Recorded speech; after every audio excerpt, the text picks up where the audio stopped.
This is Andy Bennett, the President of Interactive Learning. In this video tutorial, we are going to train on the Turning Point software and hardware that accompanies your CHiSL curriculum. We're going to start off with installation and setup. This is actually covered in a separate video, which we will give you a link to make sure that all of that is taken care of before we dive into all of the functions and features of the Turning Point software. Next, we will go into Chapter 1 of the Turning Point training manual for the CHiSL curriculum. Then we'll go into the course lists, Chapter 2, which is setting up your rosters. Next, we'll look at Chapter 3, which is engaging lessons. We'll focus mostly on PowerPoints, but we will show you how to engage both in anywhere polling and self-paced polling as well. Chapter 4 will be after that, which is reports. And then competitions towards the end, which we will also tie back into with Chapter 3 in engaging in PowerPoint. And we will wrap up with some extra resources that you can look into should you want to create your own content within Turning Point. As was just mentioned, there is a separate video that covers the installation and setup of your CHiSL curriculum and Turning Point software. To view that video and follow along with those directions, click on the link on the screen. Once you have completed all the steps outlined in that video, you can return to this video to see all of the functions and features of Turning Point. This is the Turning Point training manual for the CHiSL curriculum. You can locate this on the screencast website that you were just on, watching the CHiSL Intro with Technology, or you can click on this link to be taken to the PDF copy where you can download and save that to your computer. This training video is going to walk through all 5 chapters of the training manual, and we will bookmark each of the tasks along the way so you can jump to specific sections to make it easier for you to navigate the training. We see our table of contents on page 2, and on page 3, 4, and 5 we've got 10-step documents, one for each of the polling environments, one for PowerPoint polling, one for anywhere polling, and one for self-paced polling. I would recommend, even if you are not planning on printing off the entire manual, at least print off these 3 pages. The reason is they serve as a great checklist when you're going into engaging the clickers. The vast majority of the CHiSL curriculum is going to be in PowerPoint polling, so you'll definitely need to have page 3 printed off and have this in a prominent spot. So as you're going into a lesson using the clickers, you have this as a good reminder of all of the steps you need to have. Chapter 3 will cover each of these 10 steps in great detail. We'll get to that in just a little bit. Before we get to Chapter 1, let's talk a little bit about the training and support resources on page 6. You've got the training manual that you can access here. You also have Turning's tech support number, 866-746-3015. That's a good one to keep handy for any general tech support issues. If there's something wrong with the clickers or a connection, something to that effect, they are available at a wider range of times than I am. So keep that in mind, and there is also an email there as well. You also have a dedicated curriculum and technology support team through Dr. Donna Rice, who handles all the curriculum, Tamara Williams, who does all of the sales and logistics, any additional equipment or questions around turning accounts, getting those set up. She'd be the one to talk about that. And anything technology related or training related, you can reach out to me. All of our contact information is on the middle of page 6. You'll see here in a little bit as we unpack the curriculum and the technology that you're going to need to download the Turning Point software. We'll walk you through all of that step by step. Here is a direct link to go ahead and download that, but again, we'll cover that in just a second. There's Turning Technology's main site, and if you click on support, there is a variety of options there as well. And then we have our CHiSL training library. This is a ever-expanding library. Currently we have the introduction, which walks through installing the curriculum, installing the technology, getting that all taken care of. We have a curriculum walkthrough, which is a critically important piece of the puzzle just to understand where everything is at in the curriculum, how everything plays together. We have the training manual that we're going to be walking through today, and the video that I'm recording right now will sit right between here, probably be like 3B Turning Point I think it's called actually CHiSL Technology Walkthrough. So it'll be like a 3B or something to that effect. Okay, we have a CHiSL course guide, and we're also planning on doing an additional video of a general class of what that looks like. So this is an ever expanding library of content. This is your main training resource to go to when you have questions about the curriculum or the technology. All right, that leads us into Chapter 1. Much of Chapter 1 is covered in the CHiSL Intro with Technology, such as installing the curriculum, installing the software, and then getting the curriculum tied into the software. So rather than walking through all of that again, since you've already watched that video, we're going to skip through a few of these tasks, but understand that if you did not watch that video, we recommend that you go back through that, but there are step-by-step instructions in these beginning steps, such as task 1, creating your account, task 2, installing Turning Point, again covered in the previous video, and installing the CHiSL curriculum. Where we're going to pick up is on task 4, launching and logging into Turning Point. So on the bottom of page 9 of your manual, we're going to walk through these steps on the computer rather than reading through this, but understand that it follows along directly to the manual. Bottom of page 9. We're going to go ahead and launch our Turning Point software from the desktop. Here it is right here. I just installed it. Double click. The first time you load it, it's going to ask for your region. Generally speaking, we're going to be North and South America, but I do know that we have some programs in the Pacific, so you can change that to East Asia. I guess that would be the closest one there. So I'm going to say North and South America, connect. And because I've already installed and used Turning Point, it recognizes my email and password. So generally speaking, the first time you launch Turning Point, it's going to come to this page after you've selected your region. I'm going to click Sign In. And at this point, because we've already created our Turning account, we're going to log in using that email and that password. Make sure that it's the same email that you used to set up your Turning account.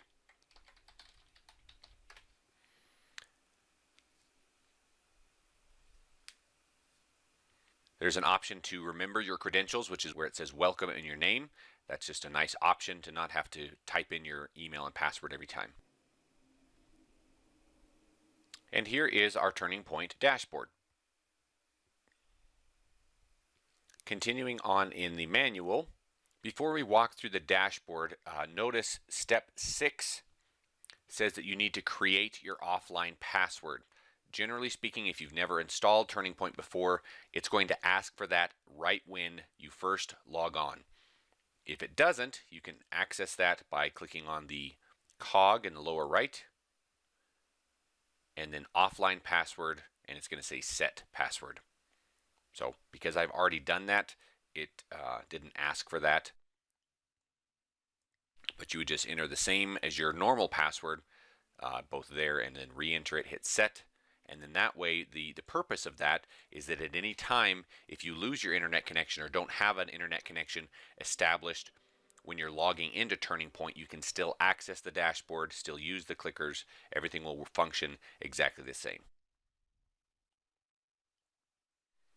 In task 5, we're going to walk through all of the features and functions within the Turning Point dashboard. We see on page 11 a screenshot of what the dashboard looks like, and then labels for all of the different buttons and tabs and different things like that. Okay, so let's start in the upper left-hand corner. Polling is where you're going to be started off every time you launch the dashboard. That's where you spend most of your time. Once we get this filled out and you're using this in a class, you'll see your participant list or your courses right here on the left-hand side. Underneath that, once we get this tied into the CHiSL curriculum, we're going to also see all of our courses right here. Course 1, 2, 3, drill and ceremony, all of that will show up right here in folders. In the lower left-hand corner, you've got help and tutorials. That is generic. It's not specific to CHiSL curriculum, but it is great information both here in the lower left and underneath the polling tabs right here. You have quick access to user guides, training videos, and webinars. The bottom middle, the Turning Technologies logo does not look like a button, but actually if you do click that, let's do that real quick here. If we click on the Turning Technologies logo on the bottom, we can say check for updates, which we know this is not, we know we have the most current version because we just downloaded it. But there's a box that says automatically check for updates, and by doing that, every time you log into Turning Point, it's going to access that, and it'll access the server to see if there's a newer version. Lower right hand corner is the preferences. We're not going to spend a lot of time on that during the training, but understand that that's everything underneath the hood. So if you want to change settings within the polling environments or different things like that, you can do that under preferences. In the middle of the polling tab, we've got the 3 polling environments. PowerPoint polling, which is where we'll spend most of our time. Anywhere polling, which is a nice flexible option. And then self-paced, which is where you can have your cadets take self-paced testing, either with paper and pencil, or if you're using mobile devices, they will actually see that on their device. Upper right hand corner, providing feedback, account, and licenses. This should have a number there. If it does not have a number, it probably means that you logged in using a different email, or those licenses have not been allotted to you. You can reach out to myself or Tamara on page 6, and we can make sure that you get the appropriate licenses. This would be your name right here. And then before we get to the other 2 tabs, these are really important, is verifying connections. If you're using clickers, you should see a 41 on the left-hand side when you plug in your receiver, your turning receiver. If there's not a 41, you can reach out to me. We can walk through that. But generally speaking, that'll detect automatically, and you'll see channel 41, which is what the clickers are set to as well. If you are using mobile devices like iPads or Chromebooks, something to that effect, you would click enable. We'll walk through that in a later task in chapter 1. So that is everything that's on the polling tab. The second tab over is the content tab. That is where you would go to create your own content, such as question lists or PowerPoints. We will provide you some resources as to how to create content within Turning Point at the end of this training video. And finally, the manage tab, the third tab, is where you go to create. There's called participant lists here. In previous versions, I think they're called course lists. In Turning Point version 8, basically it's your rosters. And you can also look at the reports for all of your clicker sessions. That's in the Manage tab. Task 6 is again covered in the previous video, but let's just touch on it really quickly. We want to make it as simple as possible for you to access and use your CHiSL curriculum with Turning Point. And because some programs do have the curriculum and some don't, we need to alter that folder structure just a little bit to get that to show up within Turning Technology. So I'm going to walk through this again just in case you haven't done that from the previous video. We're going to go ahead and do that. If you don't need to see that again, you can skip to the next section. So notice on the left-hand side content, it says none. What that means is it's not looking for the CHiSL curriculum. What we're going to do is going to go out and change the folder structure a little bit within the curriculum folder on the C drive, and we're going to then train Turning Point to go and look for that folder. First off, we need to go out to the CHiSL curriculum, which is on the C drive. Open Windows Explorer, go to my computer, and open the C drive. On the C drive, we see the CHiSL curriculum, keeping in mind that if you have a previous version, again, that's not going to be tied in with Turning Point, so we're really not going to talk too much about the NMSCC curriculum because those PowerPoints are really not set up to use with Turning Point. This really is, the curriculum only will work with a folder that's called CHiSL curriculum. This is what it looks like after you have installed the CHiSL curriculum from your disk. What we need you to do to make it show up inside the Turning Point dashboard is to create one new folder and then to move most of these folders inside that. Let me show you what that looks like. We're going to create a new folder. We're going to call it Content, C-O-N-T-E-N-T. And then most of these folders are going to fit inside that one. Okay, I'm going to go ahead and highlight all of them. Course 1, 2, 3, drill and ceremony. Yes, we want those. We do not need instructor resources in there because it doesn't have anything to engage within Turning Point. So I'm going to hold down the control button and then click that to deselect instructor resources. So we don't want that one. And we don't need the CHiSL training screencast site. Okay, so basically everything outside of CHiSL training instructor resources, and obviously content, because that's where we're moving it into. So we have those 7 folders, and we're going to drag and drop them into the content folder. Just a simple change of the folder structure, and now that it's in content, what we can do is go back to the Turning Point dashboard, and we're going to click on the cog in the lower right hand corner. Again, all of this is spelled out inside your manual.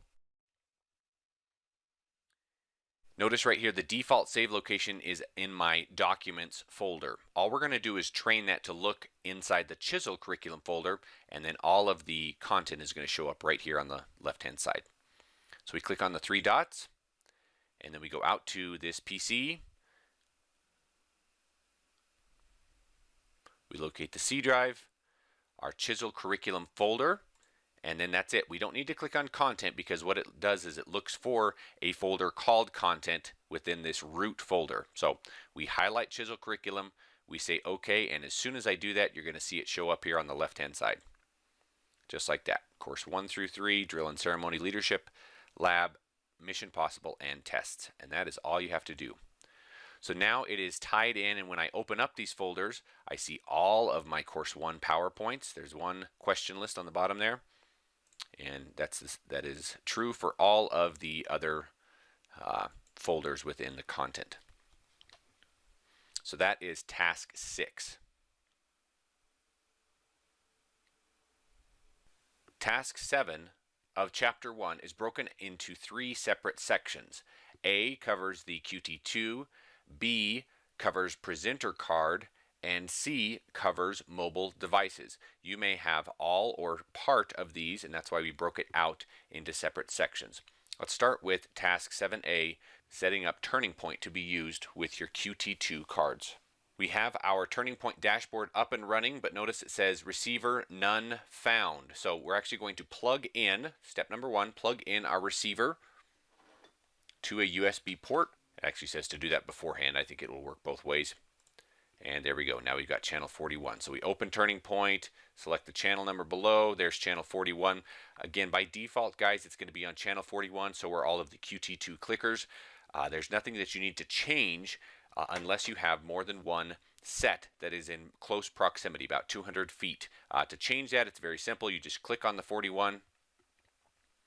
It brings up a menu that looks like this that you can change to a separate channel, keeping in mind that if you change the channel on the receiver, you'll also have to change that channel on the clicker itself, which is what we will cover next. Notice on the bottom of page 13, if for some reason underneath receiver it says none found, the steps to take care of that are at the bottom of page 13. You'll just need to download the latest version of Device Manager 7.7 and turn off Scan for Response Card Devices in Device Manager. It looks like this. It's a little yellow circle in the lower right hand corner. You'll access that, click on Device Manager, and under Preferences, File Preferences, Scan for Response Card Devices. You'll need to make sure that that is turned off or unchecked. Once that is unchecked, you can launch Turning Point and you'll see the channel 41 underneath receiver. That's what we need it to be.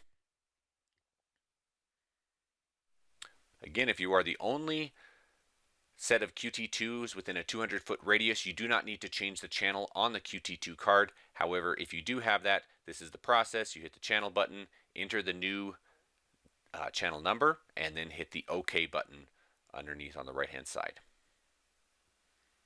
One final step on page 14 in setting up your QT2 cards is that by default they are shipped unlocked, which just means that the cadets, your students, can change the channel on the clickers. If you would like that to not be the case, you can follow these steps. Channel the shift button on the lower left hand corner twice and then back to channel. So channel, shift, shift, channel.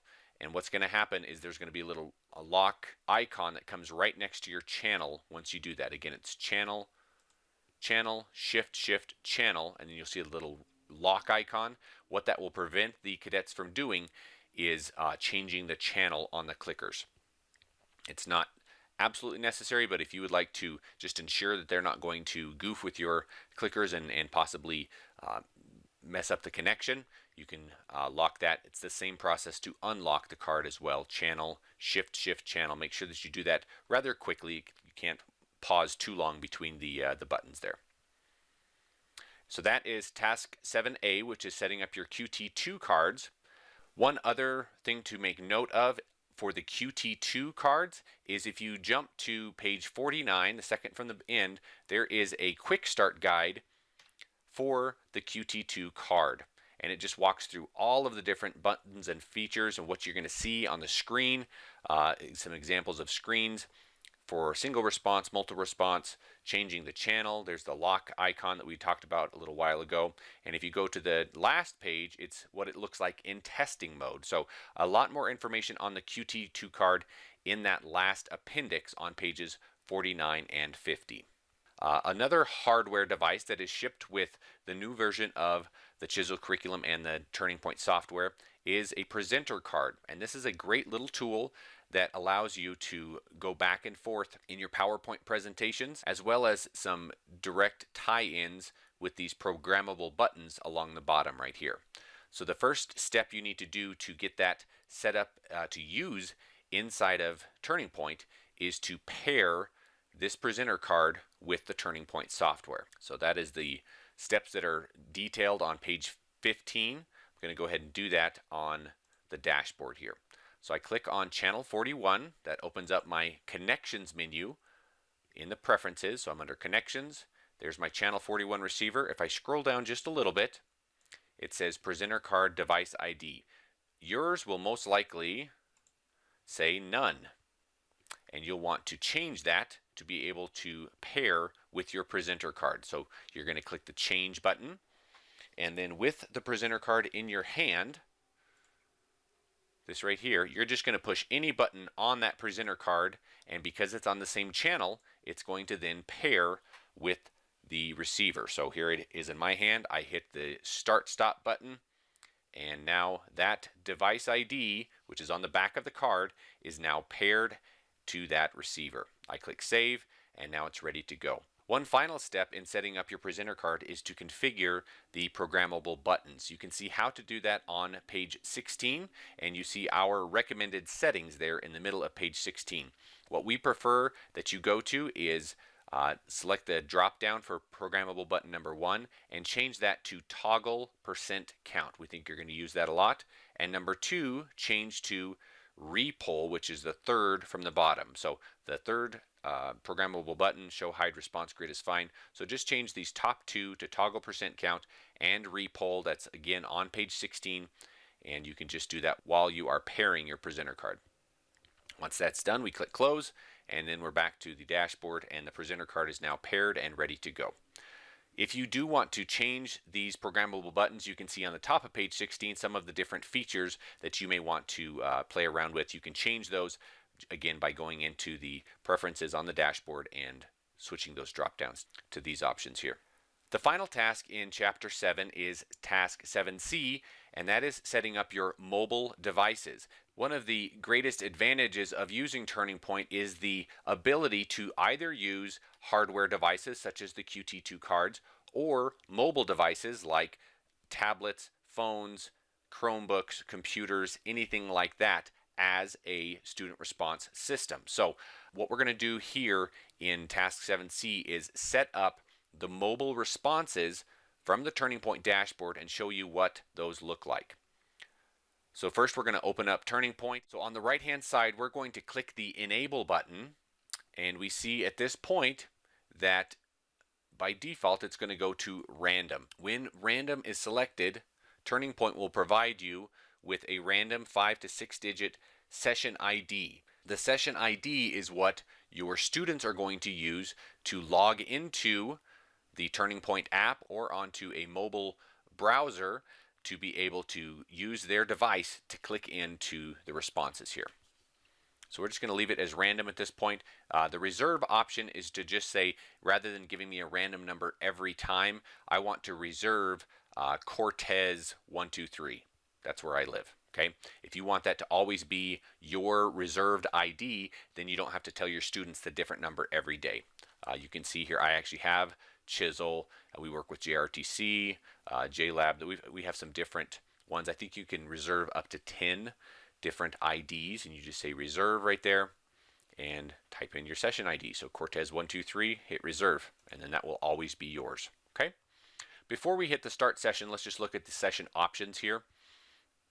On the top here, require participant accounts. You will never need to do that, so don't worry about that at all. That is more for higher ed. But underneath here, you can choose to say require a first name, make the last name optional, something to that effect. User ID is, again, those are your options. You can either don't show, optional, or require. So I'm just going to say don't show. Don't need an email at this point as well. And then along the bottom here, and we'll talk about this later when we get into actually polling with mobile devices here, but there is an option to have participant messaging. And there's 3 options here. Participants may message presenter and all participants if you want them to be able to message back and forth between each other. May only message the presenter, or there's no messaging at all. So those are your 3 options right there. And the question display text, images, and content to participants, or buttons only. I think the default of text, images, and content is probably best there. Okay, so get those settings the way that you'd like them and click save. And then once you have the settings correct, you've got your reserved ID or your random ID, you hit start session. And then at that point, we'll see the session ID. Again, there's my random number. Signed in as, that's your name, the session duration, and then how many connections you have. We're going to come back to that. Let's scroll down a little bit in the manual here. This is all setting up, getting into the session, starting the session. Talks about your different options right there. Participant messaging gives you all of the details about that. Click start session. That's where we left off. Now we can close and return to the Turning Point dashboard. We have not covered yet how to poll with the mobile devices or the clickers. We're going to get to that a little bit later, but I did want to jump down to step number 8 on this one, which is logging into the Turning Point mobile session. So Turning Technologies does have an app called Turning Point, both on iOS and Android. That is an option. I'm going to show you what that looks like on my phone, but I'm also going to show you what it looks like on a browser. So keeping in mind that this would work on any mobile device. You could use this on a Chromebook, a Mac, a PC, anything like that, and we're going to show those side by side of what those look like. So here on the screen, we've got a browser on the left-hand side, which we're going to show what that looks like. And we also have an iOS, which is going to look very, very similar on an Android on the right-hand side here. So I'm out on my App Store, and I searched for Turning Point, and we see Turning Point under Education. If we go into that, we can see exactly what it looks like. I've already installed it, but you could install that, and then that is going to be available on all of your students' devices. Again, this is what the students are doing to be able to click in using their mobile devices. So I'm going to go ahead and open that. This is what the Turning Point app looks like. We're going to come back to that in just a second.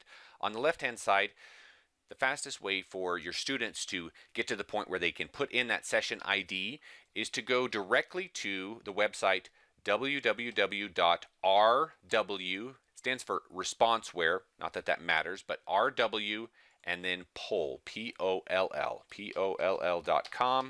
So rwpoll.com, and then hit enter. That's going to redirect you to a longer website, but you can see why rwpoll.com is a little bit easier to remember. So at this point, on the left-hand side, this is going to be asking for that session ID. So looking back here, we have our session ID as 684773. 684773. And on the phone, I'm going to always log in as a guest. You don't need to have your cadets or students sign in. So they'll just hit guest and then enter that same session ID, 684773. Okay, we're going to click join on the iPhone. We're going to click join on the web device. And because I set up in my session settings to have the first name being required and the last name optional, that's what both of these have. So I'm going to go ahead and put in my name. We'll put Andy Browser. And then on the phone, we'll put Andy iPhone.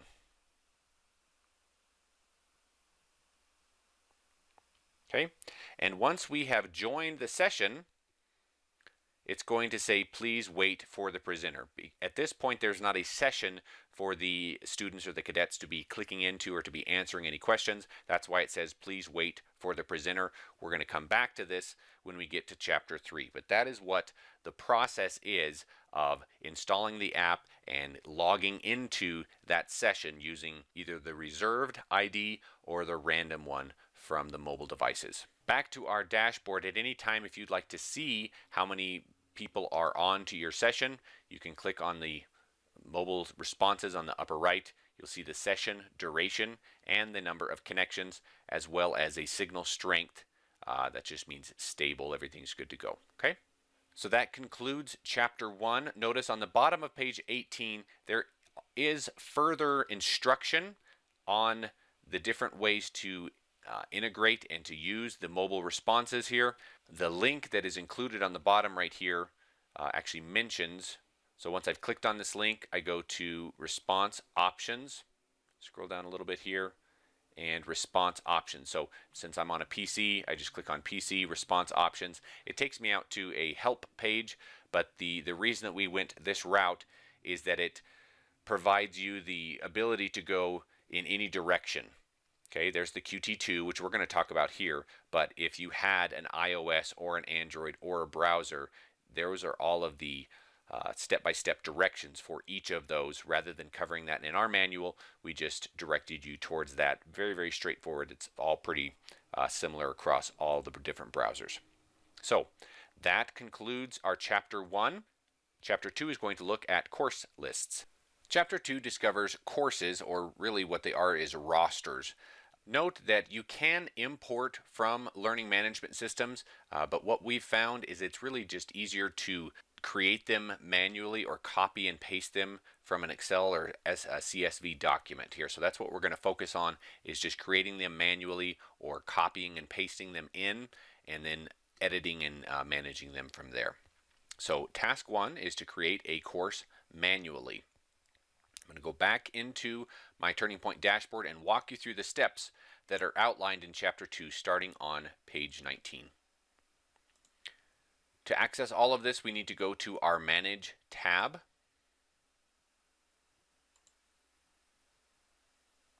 And notice in the upper left-hand corner, we've got Course and then New. So from the Manage tab, we're going to do Course, New. It's going to give you 3 different options here. The only one that we are going to discuss is creating them manually, which again, you can copy and paste these, so it's really pretty straightforward here. We're going to call this our Period 1 course. Once we get our title, we click Create Course, and then we see what looks kind of like an Excel document. We've got on the left-hand side device IDs, then last name, first name, and user ID. I'll tell you right now, you do not necessarily need the user ID. If you would like to put a student ID in there as another identifying factor, that's fine, but it's not required. Really, you need your device ID, last name, and first name.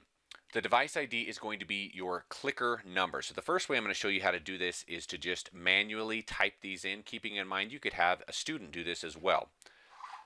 So here we go. I'm going to hit number 1. For clicker number 1, we'll show we can speak a little bit of how the mobile devices would work here in just a second, but we'll hit number 1 there. I like to use the keyboard shortcuts and hit the Tab button to take me to my last name. Go ahead and type in my last name, hit the Tab button again, type in first name, and since I'm not using user ID, I hit Tab, Tab, and now I'm on device ID number 2. 2, Tab, Williams, Tab, Tamara, Tab, Tab, 3, Tab, Rice, Tab, Donna, Tab, Tab, just like that. Okay, you can see how just by typing them in, you could get through a class of 25 or 30 relatively shortly. So to jump through all the hoops that you would need to tie into your learning management system, I think it's probably a bridge too far. There is that possibility. You can go out to turningtechnologies.com and check out the tutorials that they have for that. The other way I wanted to just mention to you quickly is how to copy and paste from an Excel document or like a CSV. So if you are using a learning management system and you can export your class and get that into like a spreadsheet type format, it's very simple to change the formatting just a little bit, and then copy and paste those right into Turning Point. I'm going to open up an Excel document that I used on a webinar just the other day, and we're gonna back up a little bit. Basically, what you need to do is get to the point where you got your students' names in one in each column. So here's, you've got a first name, last name, all the way down here. So formatting wise, it may look a little bit more complex. It may look like something like this that has a whole bunch of information. All we're really needing to do is to get a first name and last name in separate columns. And then because our device ID, if we're using this with clickers, we need to have a numbered column right here. What we're going to do is just insert a column in Excel, and I'm just going to go ahead and put in my numbers here so you can continue to type those in, or if you use the lower right hand corner, you can drag that out and continue that pattern. So here we have device ID 1 through 12, first name and a last name. Looking back at our course list, it actually has last name, first name. So we can either change that in the Excel document. I think it's even easier here to click on first name and drag it in front of last name. So now we've got device ID, first name, last name, no user ID. Here, device ID, first name, last name. So that is set up the correct way. And all I have to do is copy. I'm going to highlight all those, and I can right click and copy or hit Control C. To copy this information, we go back into Turning Point. We go to device ID 1, that first column, and we can right click and paste or hit Control V, Victor, to paste that in. And just that quick, I'm getting my student information from like an export from my gradebook or my learning management system and copying that right into Turning Point. Very, very simple, very straightforward. If using mobile devices, just understand that Turning Point is going to assign that iPhone, that Android tablet, that Chromebook a different device ID. So you don't need to worry too much about your device ID if you're using mobile devices. The critical part is if you're using the QT2 clickers, you're going to want to have 1 through 32 or 1 through 40, whatever size of class that you have, identified there with a first name and last name. One other thing that is covered in the manual is demographics. Demographics will come into play either in reporting, if you want to slice the data in different ways to compare 6th grade to 7th grade, or males to females, or ethnicity. If you wanted to slice it that way, you could definitely set those up within the demographic here. You hit the pie chart and click Add, and then you can add whatever demographic you would like. Gender, male, female. I like to do them as a team. So if I wanted to assign all of these students to a team beforehand, then I wouldn't have to have them register as a team in the activity. You'll see that here in Chapter 3. So if I wanted to call these my teams, and then the group options would just be your different team names. We usually do something like Alpha. We can add that one. Bravo, add. Charlie, add. You can hit the enter button to do add as well, and Delta. Those are obviously just an idea. You can do whatever team names you would like to do.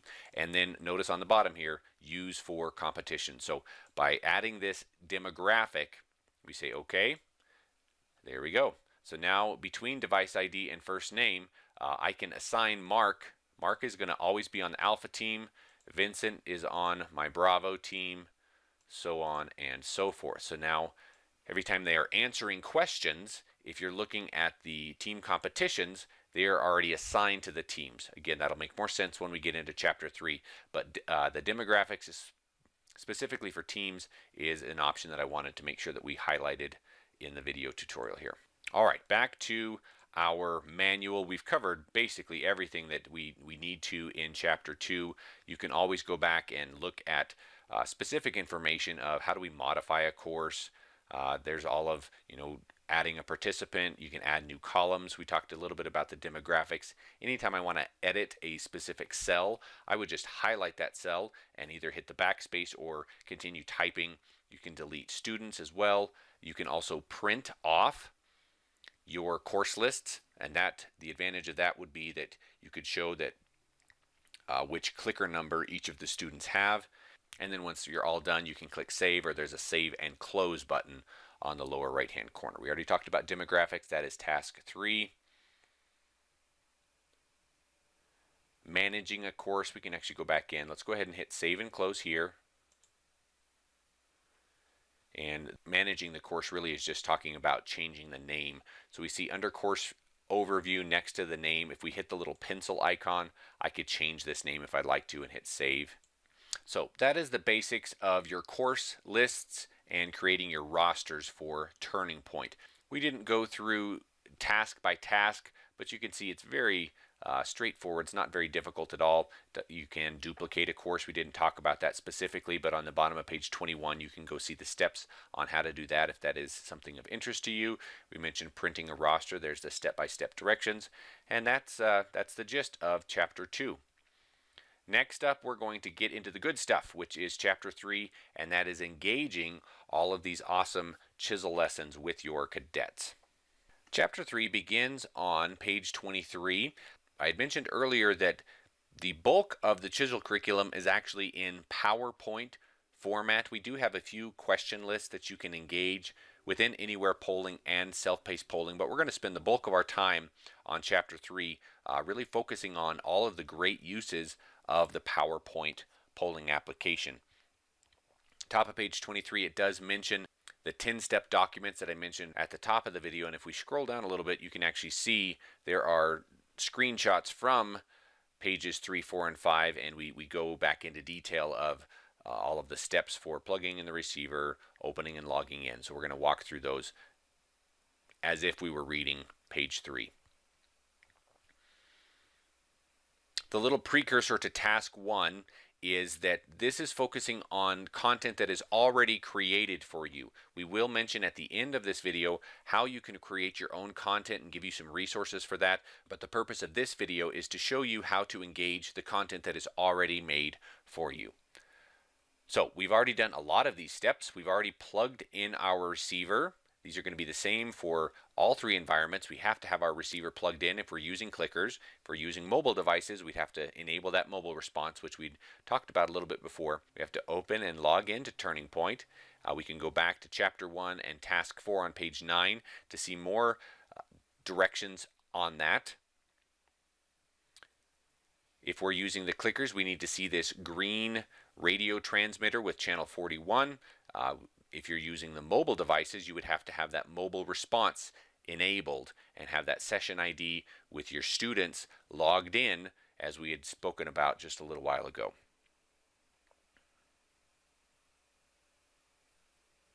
So that really brings us back to the dashboard, and this is where we have to start selecting the right buttons and clicking in the right spots to engage what it is that we want to with the class that we want to. So let's go back to the dashboard and we'll walk through steps 4, 5, and 6, and then we'll refer back to the manual. So step 4 mentions that we need to select a course list or a course. This is not a required thing. If you leave it by default, it's going to be on auto, which auto is going to accept all responses either on the mobile response session or everybody that is on channel 41 clicking into the presentation. It does not tie into a specific course list or a roster, so we can't look at the reports, but it does save all of that, or you can save all of that response data. For this purpose, we're going to actually do the period 1, the course that I just created. That's step number 4. Step number 5 is selecting the content, and this is why it was so important earlier on to actually move that content around a little bit and retrain Turning Point to actually look at the CHiSL curriculum rather than just being in this random empty folder. That's not helping us very much here. So because I've retrained Turning Point to look at our CHiSL curriculum, now I've got all of my PowerPoints, all of my question lists from the curriculum just here at my fingertips. For the purposes of this video, we're just going to go to the very first lesson in Course 1. So Course 1, Module 1, Lesson 1, Leadership Program and a Curriculum for You, PowerPoint. Okay, we have that highlighted. Selected our course. We've selected the content that we want to engage with. And step number 5 says to click on PowerPoint polling. Now before I do this, a couple things. We need to make sure that PowerPoint is closed out of. We can't have PowerPoint running and click on PowerPoint, because what's going to happen when I click on this button is it launches the PowerPoint software. And as it does that, it's going to embed the Turning Point add-in into the PowerPoint software. So it's basically everything is tied together. They're running simultaneously in conjunction with each other. It makes it very easy to use here. So I'm going to click on PowerPoint polling. See, we have right here opening PowerPoint polling.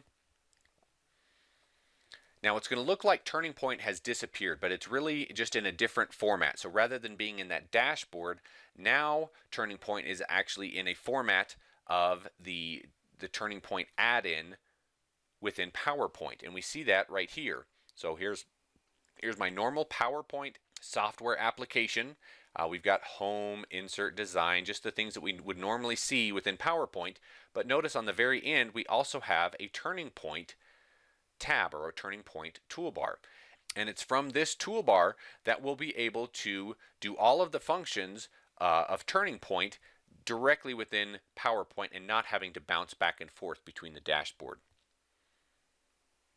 So here we have the first lesson open, the Turning Point add-in is loaded, and we're ready to go. Let's actually look back on our manual here. So we've done quite a few of these already. We've clicked on PowerPoint polling. It says that it's going to launch the Turning Point toolbar.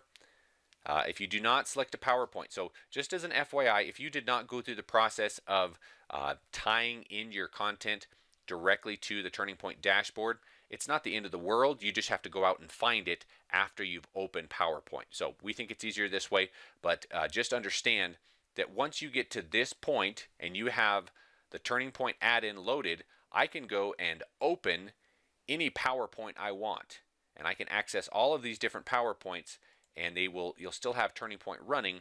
It's just you're having to locate it afterwards rather than opening the specific file you want from the get-go. And it mentions that in the middle of page 24. By selecting a lesson from the content window, you can go directly to the lesson you would like to engage with PowerPoint polling. Before we go on to step number 7 of PowerPoint polling, let me just give you a little quick overview of the different sections on the Turning Point toolbar here. We see that they're broken into different sections here. Content is the one on the left. This is specifically for creating your own content. I've mentioned that a few times. We'll talk about that at the end of the video, but it's really very straightforward, even without any instruction. Just understand that if I wanted to create a new question within Turning Point, I click the new icon and then I select the question type. At that point, it opens a new, it creates a new slide. You'll type in the question, you'll type in the answers, and then it's ready to go. There's a lot of options within that, like selecting the correct answer, showing a correct answer indicator, lots of things like that that we'll cover later on. But just understand that it's really pretty straightforward between new questions, the objects, that's where your correct answer indicator is, the competitions if you wanted to create a team assignment board or a team leaderboard, all of that's right here. So anything content-wise is housed in this section on the far left. Next section over is the participants. We had loaded period 1, and if you remember back to step 4 where we select the course, that is why it shows in PowerPoint here period 1. So if I had multiple courses, I could just select a different course, which makes it easier. I don't have to close out of PowerPoint polling to go back to the dashboard. I just go to my participants drop down here, switch to a different period, switch to a different course, access that one, and then we're ready to go. Back to the manual here. You can load a list, you can manage, you can actually change specific students directly from within the PowerPoint polling toolbar. If you needed to change a student's clicker number or one person dropped, you can do all of that directly from within there. There's a participant monitor, real-time registration. There's a bunch of different features that we're not going to cover here today, but everything participant related is in that grouping right there. Next one over is polling. By default, you're going to leave it on the live polling. We'll talk about this one in a second. I may actually show you a simulated polling, which I think is pretty cool as a test run, where we can have dummy responses polling in and see that in the charting. But by default, it's going to be live polling, which is what you're going to want it to be when you are in front of students. The receiver, you still have that green icon right there, and then the mobile responses, because I did start a mobile session, that's going to be green as well, and you can change those options from within the polling grouping. Second from the right is your session. This is actually the next step, which is going to reset session. Within this group, you can change the settings and look at the messaging, which we talked about a little bit earlier, specific to the mobile devices. We can save the session. The session is everything that is clicked into a specific PowerPoint or a specific question list. We want to save those clicker results so I can look at those in reports afterwards. That's save. We'll discuss reset here in just a second.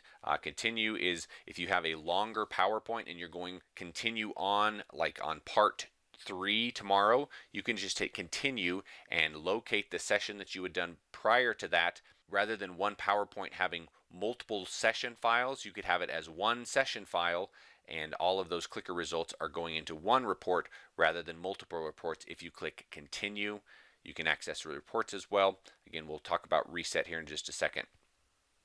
On the far right side, you've got your preferences menu, which there are specific settings that you can change on the PowerPoint polling aspect of things, and then the help menu, which is the same one that you can access from the lower left hand corner of the dashboard. So just wanted to give you an overview of this dashboard before we jump right into engaging the PowerPoint. So now that we have our bearings here, let's go to step number 7, which is your reset session. As I mentioned before, under the sessions grouping here, we're going to want to reset the session every time before I go into slideshow mode. So this is what it looks like. Back into my PowerPoint, I click on reset, and I've got two options, either session or selected slides. We're going to say session, and what that does is it resets all of the slides. The reason that's important is that, let's say I use this with period 1, and we go through and we do the first section, and all the clicker questions have charts and have results in them, like this right here. Okay, if I had already used this with period number 1, I may have 15 there and 3 there and 6 there, whatever, okay, whatever the results were from the first period. If I don't reset the session, it's going to think that the question has already been asked and here are your results again. So before you go into engaging this with a new class, you'll want to go to reset session to clear off all those results and to get it queued up and ready to go with a new class. I've mentioned the term session data a few times. Again, session data is anything clicker related. So any clicker data that ties one student's responses to their clicker number and gives you the ability to look at that report at a later time. You do have to choose to save that session data. We'll cover that in step 9 here in a little bit. It is not automatically done for you. You would say save that session, and then we can go back and look at that report. So once we've done all of that and we're in our PowerPoint, we've reset the session, now we're ready to go in to slideshow mode and actually run through a lesson where your cadets are clicking in. I'll actually show you what the presenter card looks like as well, and you'll see how everything kind of marries in together using the technology in PowerPoint polling. And now the moment we've all been waiting for, we're actually going to engage the PowerPoint using the technology and see what it all looks like when it's working together here. So we're going to go back into my PowerPoint. We've already reset the session. Now we're ready to go into slideshow mode. We can hit the F5 button. There's also the button down here that'll start the slideshow. You can go into slideshow from beginning, lots of different options to get into that. So we start that from the beginning. Now we see our devices here. I'm going to try to do my best here to show what it looks like on all of the different devices available. We've got our presenter card on the left here, which I'm going to be using to go back and forth in the slideshow. And then I've got my QT2 card to click in. And we're also going to have here in just a little bit the iPhone version, which is similar to the Android, and the browser version to show what all of that looks like tied in together. So we have on the screen our first slide of our lesson. Before we go to the next slide here, I wanted to just highlight that there is a game icon here. I will tell you right now that not every lesson that you have is going to have a bunch of clicker questions, but for those that do have clicker questions with a correct answer, you can play this game from the very beginning just to kind of ramp up the excitement and the competition and just make it a little bit more fun. So I'm going to go ahead and do that. I'm going to click on the game icon here, and what that does is it jumps me out to a team assignment slide. So for the QT2 cards, all I'm going to need to do on the QT2 card is to hit A, B, C, or D with this QWERTY keyboard along the bottom here. So I'm going to be on the Alpha team. Alpha, it came in as number 1, Alpha. Okay. The QT2 has been assigned to the Alpha team. I'm going to bring over my iPhone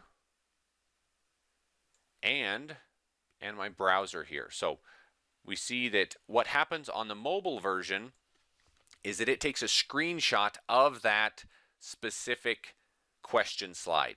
So we see on the iPhone here, that's what the slide looks like. And we have the option of doing 1, 2, 3, 4. Really should be A, B, C, D, but we'll get that fixed in the next version. So the iPhone is going to be on the Bravo team. So I'm going to hit number 2. And then now that has been assigned. So once we select an answer, we see that it's highlighted down here.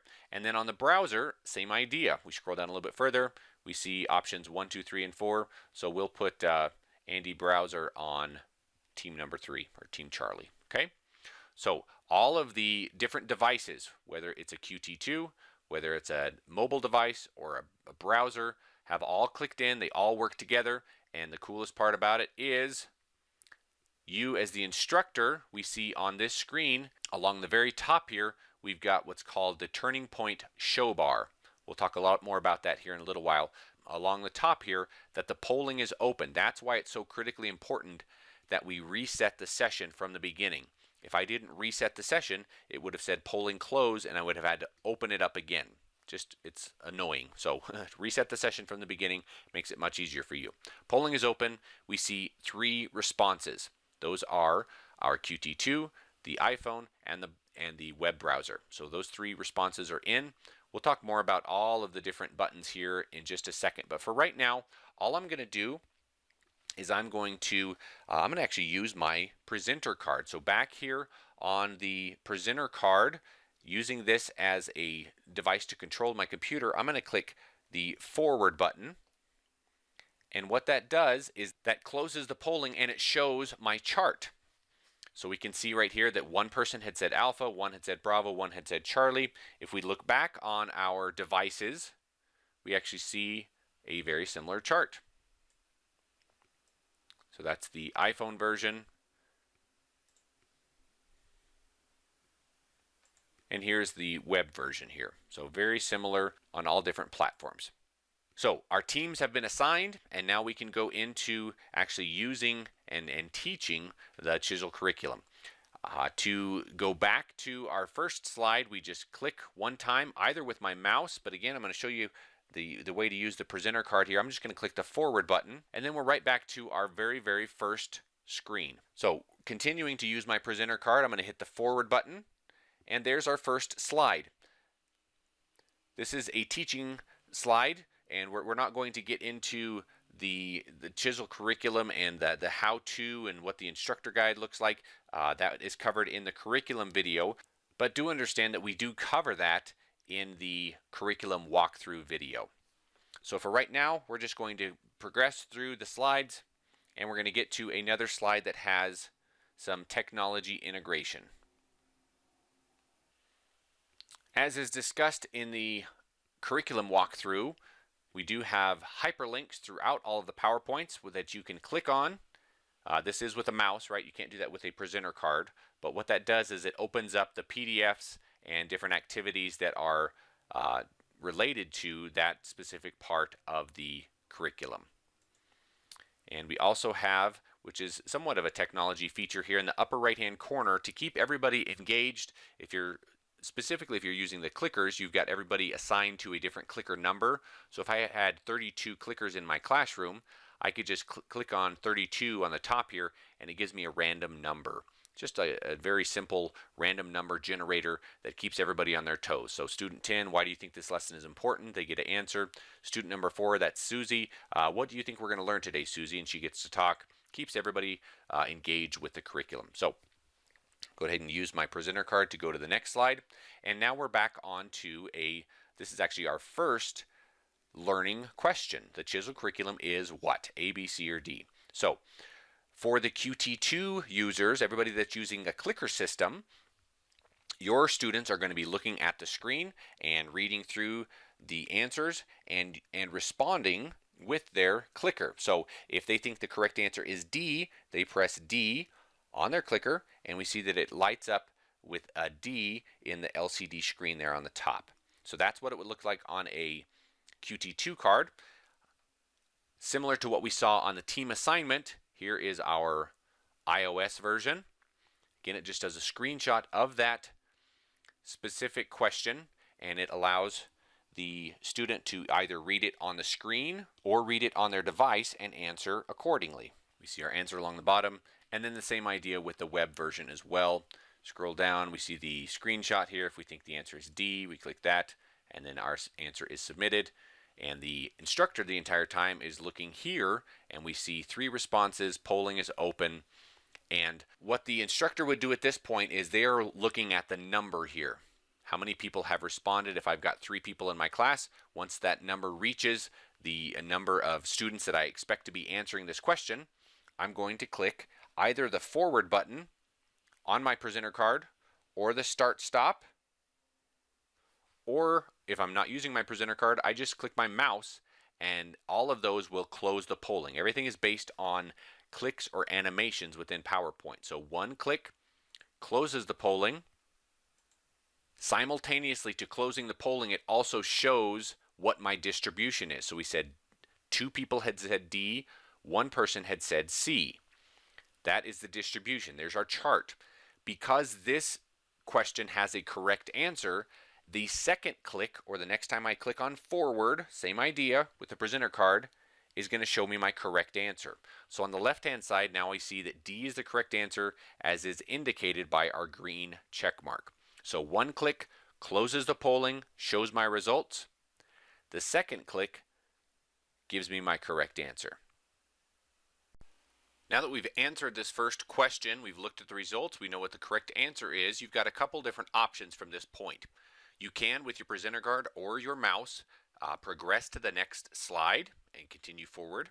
Or from the question slide, you can also select one of the hyperlinks in the lower right-hand corner.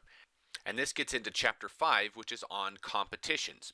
Now, of the 5 icons in the lower right-hand corner, the first and the fourth icon do not require a team to be assigned, whereas the second, third, and the fifth icon do. So let's look at each of these really quickly just to get you an idea of what competitions you can do within Turning Point. Being that I have to click on the screen, I'm going to have to use my mouse to access all of these icons. So let's start with the first icon, which is the participant leaderboard. This one does not require a team assignment because it is keeping track of everybody individually. So you can do this even if you choose not to do the game assignment on that first slide. We see here Jane Thompson, which is my first clicker, has 10 points, and my iPhone has 10 points, and the browser missed that question, therefore they have 0 points. You probably have picked up on the fact that all of the correct answers are worth 10 points. That's by default. You can change those if you'd like to, but just to keep things very simple and straightforward, we just kept everything at 10 points. Once you have viewed your participant leaderboard, all you have to do to return to the previous slide is to click once. Now we're back to our initial focusing question. Let's continue down the line here. Now let's look at the second icon, which is your team leaderboard. This one does require a team assignment. We see that because Jane and Andy were on the Alpha and the Bravo team, they have 10 points, or that team rather has 10 points. The great thing about the competitions within Turning Point is that even without even teams across the board, it will take the number of students on that team and divide their total points by the number. So even if there's not an even number of students on each team. Same process. Once I'm done with this one, we click back. Third icon is your team MVP. This is kind of a fun one because what it does is it shows the team number, how many points they have, and then the participant. All of these leaderboards are dynamic, meaning the next time we ask a question, it's going to adjust the scores, and those icons in the lower right of any question that has a correct answer, you can jump back to these leaderboards, check the new score, and then return to the presentation. The fourth icon over is the fastest responder. This is a cool slide just because it tracks down to a thousandth of a second as to how quickly they answer a question correctly. And the last one is the team race board. You may or may not like to use this one, but let me just show you what it looks like. You can actually edit these images. We just kept it with the default, which is the hot air balloon. So when I click once on this slide, it shows my team racing to the top here, and then one more click shows my actual scores along the bottom. So that is the gist of Chapter 5. All of it is done for you. You just click on these links in the lower right-hand corner to view those leaderboards, and then click one time to return back to where you left off. So to continue on through the presentation, guys, we're just going to use either our presenter card to hit forward or back. And this is really where the curriculum walkthrough video comes into play. It goes through talking about the instructor guide and how that marries up with the PowerPoints, how that correlates back to the student learning guide. All of that is covered in the curriculum walkthrough. With that being the case, I'm just going to jump forward to the next clicker question. Notice that on each of the parts, if there are questions that have a correct answer, there's going to be the game assignment slide, or the team assignment slide. Okay? If you don't see that, that means there's no questions with a correct answer. I'd mentioned earlier that some of them may only have one question, like this one does, so whether you do the team activity on that one or not is kind of up to you. Let's just jump forward to slide number 14. Remembering that every time a question comes up within the app, it's going to just display what the slide looks like and then give the students the options along the bottom there. When we have all of our students in, we click once to close. Shows my distribution, which also shows on our apps or the mobile device. And then the second click will show me my correct answer. Again, we can always go back to our leaderboards. Now we see that the leaderboard has changed. iPhone Andy has taken the lead. We go back to our team scores, and again, because we've only got one student here, it's going to just keep these numbers even. When you have a larger class, not everybody's going to get all of the questions correct. So you'll see decimal points on these scores, which is better because it separates out who's actually in the lead. All right, so rather than clicking through every single slide, I want to stop here for now, and we're going to go back to our training manual. And where we're at this point is we've ran through the presentation, which is step 8. Step 9 talks about saving the session data, which is not required, but if you want to look back on these reports, we're going to walk through how to save that session data. And then step 10, which is really what's covered in chapter 4, is the reports, and we'll take a quick look at those as well. So once I'm done with my presentation, I can hit escape or right click and end show. Both will work. And at this point, if we're done for the day, what we're going to do is we're going to click save. This is step number 9 in your training manual. We click the save button right next to the reset button, and we're going to select save session. At this point, it's going to direct you into the CHiSL curriculum, into a new folder called Sessions. That's where everything is going to be saved. You can save it in a different spot. The advantage of keeping everything in the same spot is that all of your reports will be located in the same place. By default, it's going to start with a date and then a timestamp. You can always change this. Since this is period 1, I'm going to just say period 1, C1, M1, L1, day 1. Okay, just like that. I click save. Now what that has done, that has saved all of the clicker data. Once you've saved your session data, then you choose whether you want to save the PowerPoint changes or not. So to do this, we just close out of the PowerPoint. It says, do you want to save the changes? We're going to say don't save at this point. And because I already saved my session data, it takes me right into the Manage tab under Period 1 into my report called Period 1, Course 1, Module 1, Lesson 1, Day 1. Kind of comes full circle back into the dashboard. We've saved all of the session data. We're done presenting and teaching with the students. Now we are to that last step, which is step 10. Let's actually go back into our manual to see where we're at this point. So there's step number 9, saving the session. We've done that. And that brings us to step number 10, generating reports, which is optional. And now that we've done that, we already know that we're in the Manage tab. We're on the right spot. So we're going to skip over to Chapter 4 on page 41 of your manual and look really quickly at the general reports that you can look at. Chapter 4 starts on page 41 of the Turning Point manual. The chapter is pretty short just because the reports are just that easy and that straightforward. So let's walk through how to generate and print off reports and look at a couple of the different options you have. We're going to jump back into our Turning Point dashboard and go to the Manage tab.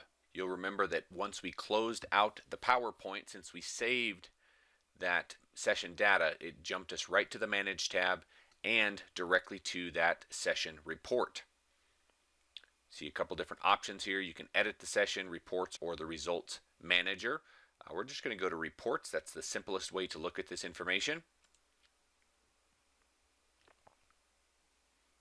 There are three main reports. There are more than that, but three main reports that we're going to focus on today. The first one is results by question. This is a great report to show all of your students just because there is no one individually picked out in this report here. We see question number 1 was your team assignment. There's your first question with the correct answer. You can see the percentage, the count, and a chart on the right hand side. And then the last question. This was just a short one, but it gives you an idea. Notice there are a lot of options on the right hand side that you can choose to add to if you'd like to. All of these reports can be exported or printed. We'll look at that in a second. Let's look at the second type of report, which is called results by participant. And this one is exactly as it sounds, broken down per student as to how they answered all of the questions within that session. See Jane, the responding device. This will usually be a clicker number like 1, 2, 3, 4.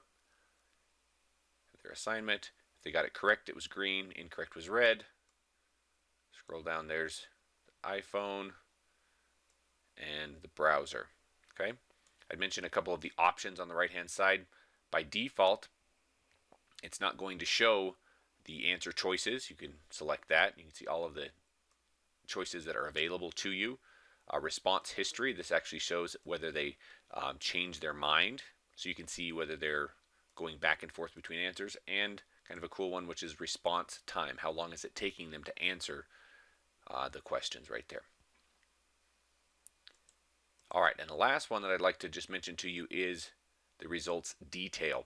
This is a great report. This is a great report for you as a teacher to see which students are struggling and which questions are giving them the most trouble. Being that this doesn't have a lot of questions and a lot of students, it's not as telling, but you can imagine with like 25 students here, and you see the question percentage vertically here, 67%, 67% there. But if you saw a bunch of 80s and 70s and then 150%, that would obviously be a question that you'd want to address. And then we can see horizontally here how each of the students did. Okay. The options on this one are very important. I get a lot of instructors saying all I want is the name and the score. So all you have to do that is on the lower right hand side where it says question results. By default, it's going to be answers. You can switch that to score if you'd like to, which gives you the point value. But if you take that to none, then there you go. Okay, we can actually even take the total points off. So it's just the first name, last name, and score. Or maybe you just want the last name. I mean, it's totally up to you as to how you want to customize that report right there. So do know that the question results on the bottom right will allow you to do that. And then once you get this dialed in the way that you'd like it to, you can go print. I generally say print preview because the preview will bring up a PDF version of that report, which makes it very easy to share. The report in and of itself is a proprietary format from Turning Point. However, from here, if I do a preview, I can just save this as a PDF document, and it makes it much easier to share with administrators or coworkers. So that's print preview. If you do print, it goes directly to the print dialog on your computer that you can send that to a printer. export, you've got the options to do a CSV, which is a spreadsheet that does not have a lot of formatting, and an Excel, obviously, is an Excel file. It will copy in the formatting, such as the coloring here, the percentages, that kind of stuff, and then an HTML. While we're here, let me just mention that by your students clicking in, answering a question, they are marking themselves as attending that day. So if they're using their clickers, you can actually have them mark that they're here on any given day. The fact that the iPhone and the browser are not here is because they were not assigned devices. You can click that right there and show unassigned devices as well. All right, like I said, the Chapter 4 is very brief just because it's extremely straightforward. So now that we have finished discussion about Chapter 4, we're going to go back into Chapter 3 and touch on briefly the different polling options. We focused most of our time on PowerPoint polling since that is where all of the CHiSL curriculum resides. However, there are a number of question lists which will allow you to engage them in anywhere polling, and the self-paced polling, which is a testing format, and then we will wrap up with a few resources for you to create your own content should you choose to do that. In addition to PowerPoint polling, Turning Point also offers two other polling environments. Anywhere polling, which displays as a floating toolbar where you can ask questions on the fly or through a question list. And the final polling environment is called self-paced polling, which when you're using the clickers requires a paper copy for students to look off of, and when using mobile devices, the questions display on the device, and both of those are, as the name implies, self-paced, meaning the students can go at their own pace answering questions. Now, there are not a lot of question lists inside of the CHiSL curriculum. However, there are a few, and you may realize after seeing how these work that you want to create your own question lists. So, with that in mind, we're going to briefly go over both anywhere polling and self-paced polling. Anywhere polling starts on page 32 of Chapter 3.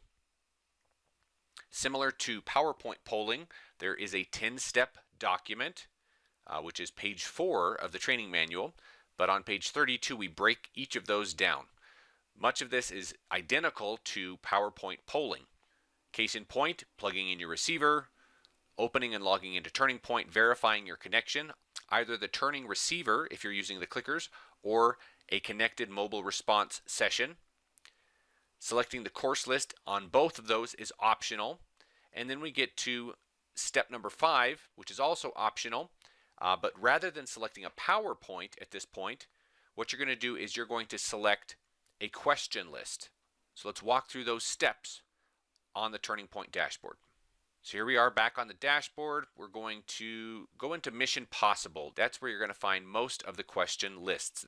The only question lists that are present outside of the Mission Possible and the tests folder is there is one questionnaire in Course 1, the Academic Skills Questionnaire. So we're going to just use the Mission Possible content here to demonstrate this. So under the English, Math, and Science folders are all of the PowerPoints. We're going to go into the tests to find, let's go into the math ones, and we're going to do reducing fractions. Why not? Okay, so we highlight one of the question lists we see on the left-hand side of content. This is step number 5. And step number 6 is click Anywhere Polling. So I'm going to click Anywhere Polling at this point. Once you click Anywhere Polling, in the upper right-hand corner, you'll notice a floating show bar. From there, we can click the play button to engage the first question. I'm going to go ahead and do that. You'll notice that when the questions come in, the text is very, very small. That was a purposeful decision, because if we would have created them with large text, then if you ever wanted to print them off, it would have taken up a lot of paper. So to zoom into the question, simply right-click and zoom in, or Control plus will also do the same thing. There we go. Now that we can see that from the back of the room, the question is automatically open, and students can now answer using the clickers or mobile responses depending on your configuration. We see the responses here to the right. We click Stop. At that time, we automatically see the results of the question pop up. Yours might look like this initially, where it just has A, B, C, D and the number. If you click on the bottom here to lift that up, there's a few options on the bottom that are worth mentioning. The little running guy on the left is your competitions. If you have assigned teams, you can check a team leaderboard, but with all of these, you can do a participant leaderboard as well as fastest responder, because those are not team activities. You can switch from a number to a percentage, back and forth. And the one that you'll probably use most is this check mark. So it's going to hide the correct answer. So this one is incorrect. There's a red bar. The little green check mark is by D. So D was the correct answer there. So to go to the next question, I can simply hit the play button. We don't even need to close out of the chart, because as soon as I hit the start button, that disappears and we are on to our next question. We get another response, hit stop, look at our results, check to see who is the fastest responder. The fact that no one is there means that no one got it correct. So the answer was A. No one got that correct. We can continue on in this format, just hitting play and continuing through the question list. Do want to mention, though, you don't have to do the questions in order. If you'd like to jump around, you can hit the drop down once the question is stopped to jump to a specific question. One other thing worth mentioning inside of Anywhere Polling is that you can ask questions on the fly. Next to the play button, there's a drop-down menu called the Quick Poll menu. From there, you can see that you can ask any type of multiple choice question, a short answer question using your QT2 or the mobile devices, numeric. The demographic assignment is like your team competition. You could insert one of those questions right at the beginning and then assign your students to teams. I like the custom one because this one allows me to type in the question. So, how confident are you in reducing fractions? Very, somewhat, kind of, not at all. Okay? Something to that effect. Again, each answer needs its own line. Once you type that in, rather than having to verbalize that, if you do a custom poll, I just hit start polling, and then there we go. Just like that, I've inserted a new question. We can ask a confidence and ability or some type of question like that, and we can see just at a glance what our class feels on that given question. While this one does not have a correct answer, just to show you what that would look like, if you want to select a correct answer, you can right-click and mark as correct.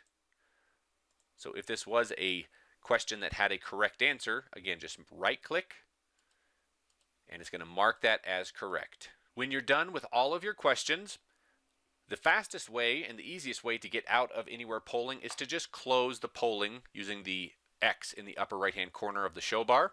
At that point, it's going to say the current session contains unsaved response data. That's your clicker data. If you want to save that, you would click Save.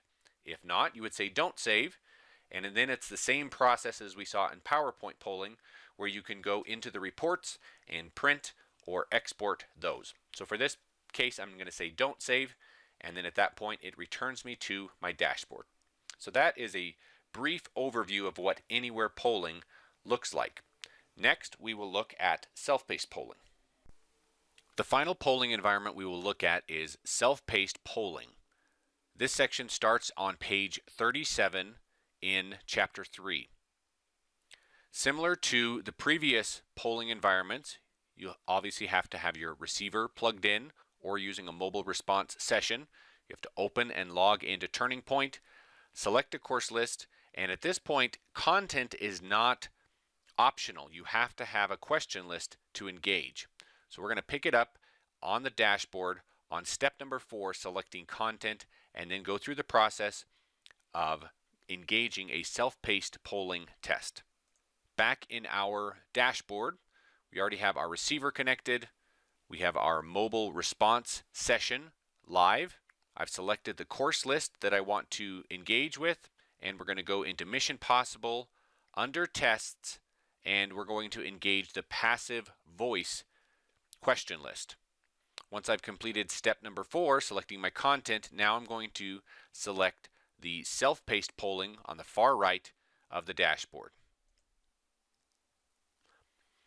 Now this process is a little bit different than both PowerPoint polling and Anywhere polling. So let's walk through each of the next steps. Step number 6 on your 10-step document is to say accept logins. I'm going to click on that in the upper left-hand corner. And then you've got a few options on the accept logins screen. You'll never need to do participant login. That's a higher ed requirement. So the only two that you'll need to worry about is the test time limit. You've got an option to set a duration, like 30 minutes, or a time, so like at noon, we want this test to be done. Go ahead and set a duration of 15 minutes. Next, you choose what type of message you would like at the end of the test. You've got an option between point total, percentage, both of those, or a custom message. Custom message would be something to the effect of, once completed, read chapter 5, something like that. For right now, we will just choose percentage to show on the students' devices at the end of the test. At that point, we click OK. And now, when we're ready to start our polling, we can click Start Polling. Before I do that, though, let's look at our devices. Again, we've got our QT2 on channel 41. This device is ready to go. On the right, we have an iPhone running the Turning Point app. This will look very similar on an Android. And again, if you need to log in using a mobile device like a Chromebook, you can have your students go to rwpoll.com, and then when prompted, they can enter the session ID, which is, in my case, is CHiSL. You'll have a different session ID. We click Join Session. It'll ask for our name. Again, those options are discussed earlier in the video. And then I click Submit. At this point, it's going to say waiting for presenter. Please wait for the test to start. The test has not started yet because I haven't hit Start Polling yet. So we hit Start Polling, and now we see on the left-hand side, the QT2 looks a little bit different than does the mobile response, because the QT2 will require a paper copy of the test. So before you engage a self-paced polling test with the QT2s, remember that you will need to print off that test and give each of the students their own paper copy. The Mission Possible English, 11 questions. When I hit OK, it's going to enter that test, and it's going to go to question number 1. We see a rotary style on the top here where I can go back and forth and answer questions in any order that I choose at whatever pace that I choose. We have A, B, C, D along the top to enter answers, or you can use A, B, C, and D on the QWERTY keyboard.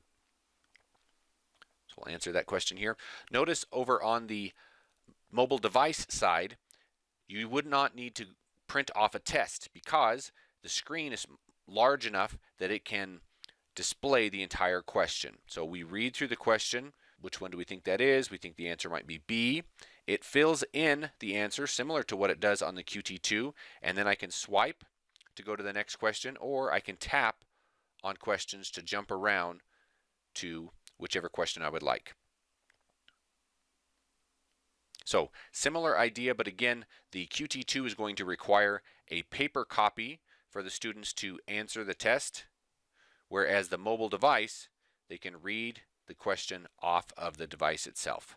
Pushing pause on looking at the student side, let's look back on the instructor side. Back on our screen, we see right here that we've got two different. Back on the teacher side, we see that the timer is ticking down along the top. We've got two people that are actively working on this test in progress. We see the little green play button on the far right. We have the name of the mobile device because they typed that in, and because I grabbed a different clicker, this one is not showing up in that course list that we had right here. If we assign the clickers and the students continue using the same clickers, it would be assigned to Jane Thompson or Andy Bennett's up here. Okay. So for a more in-depth view of what's going on in the test, we can click Live Results in the upper left-hand corner. I will recommend that before you click on the live results, you'll want to turn off your projector so that students don't see what they're answering and what the correct answer is. So with the projector turned off, we can click live results, and then we see along the top here we've got an individual progress or overall progress. Let's just look at overall progress really quickly. We see right here that in the entire class, about 4.5 of the 11 questions have been answered, 2.27% on that. Not doing very well right there, okay? That's just an overall for the entire class. Generally speaking, you'll want to stay on individual progress, which again, we've got our student names, and then we've got where they are at in the test. So Andy iPhone has answered 4 of the 11 questions. He's got 1 of those correct. When we float over any of the responses, that looks like a green check mark. It's hard to see with it being blue. There we go. We see a green check mark for a correct answer and a red X for incorrect. We can see that their response was C. Obviously, that's not the correct answer. Question number 3 was A. Question number 4 was C, so on and so forth, okay? This is live, so as the students continue to answer questions, you will see that this continues to fill in. Okay? Go ahead and answer all of this and show you how to submit a test on both the mobile device and the QT2. So over on the right hand side on the mobile device, again, it's going to look a little bit different on a browser as opposed to the app, but it's a similar idea here. So we're going to finish this test. All questions have been answered. Would you like to submit the test? If we say cancel, it's going to take us back into this and we can answer and change questions again.